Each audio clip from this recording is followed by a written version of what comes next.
Jailer part 1 பார்த்த எல்லோருக்குமே tiger Muthuvel பாண்டியனை ரொம்ப பிடிச்சிருக்குங்க. தன் குடும்பத்துக்காக, பையனுக்காக சாது மிரண்ட காடு கொள்ளாதுங்கிற மாதிரி களம் இறங்கி அடிச்சாரு. ஆனா ஒரு நிமிஷம் யோசிச்சு பார்த்தீங்கன்னா, முத்துவேல் பாண்டியன் நிஜத்துல ஒரு ஹீரோ தானா? இல்ல படத்தோட உண்மையான வில்லனே இவர் தானா?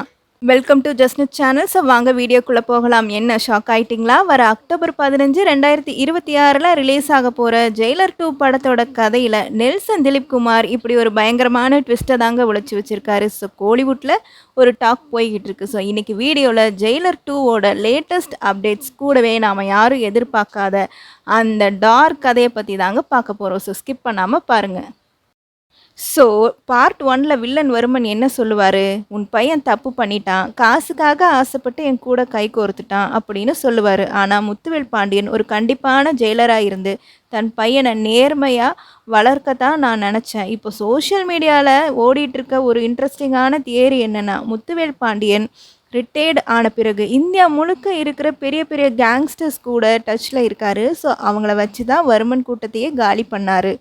அப்போது முத்துவேல் பாண்டியன் சும்மா ஒரு ரிட்டையர்டு ஜெயிலர் மட்டும் இல்லைங்க, அவர் தான் ஒட்டுமொத்த அண்டர் கிரவுண்ட் நெட்வொர்க்குக்கே கிங் பின்னாக இருக்க வாய்ப்பு இருக்குது. ஸோ அதனால தான் தன் பேச்சை மீறி போன வர்மன் கூட டீல் பேச போன தன் சொந்த பையனையே கிளைமாக்ஸில் இறக்கம் இல்லாமல் போட்டு தள்ளிடுவார். ஸோ இந்த கோணத்தில் பார்த்தா முத்துவேல் பாண்டியன் கேரக்டர் எவ்வளவு ஆபத்தானதுன்னு புரியுதில்ல. சரி, அப்போ பார்ட் 2 கதையில் என்ன நடக்கும்? இப்போ ஷூட்டிங் ஸ்பாட்டில் இருந்து வர தகவல் படி ஜெயிலர் 2ல் முத்துவேல் பாண்டியனோட பேரனை சுற்றி தாங்க கதை நகரப்போகுது.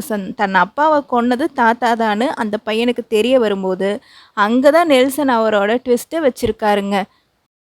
இந்த மைண்ட் கேமுக்கு இன்னும் வெறித்தனம் சேர்க்குற மாதிரி தான் நம்ம எஸ்ஜே சூர்யா உள்ளே வராரு. ஸோ அவரோட கேரக்டர் முத்துவேல் பாண்டியனோட கடந்த கால ரகசியங்களை வெளிக்கொண்டு வர ஒரு சைக்கோத்தனமான ரோலாக இருக்கும்னு சொல்கிறாங்க. ஸோ அது மட்டும் இல்லாமல் மலையாள ஆக்டர் மிதுன் சக்கரவர்த்தின்னு ஒரு பெரிய பட்டாளமே கேரளா, கோயம்புத்தூர் ஷூட்டிங்கில் கலந்துக்கிட்டாங்க. ஸோ படத்தோட பட்ஜெட்டும் பார்ட் 1 விட டபுள் மடங்கு பிரம்மாண்டமாக இருக்கும்.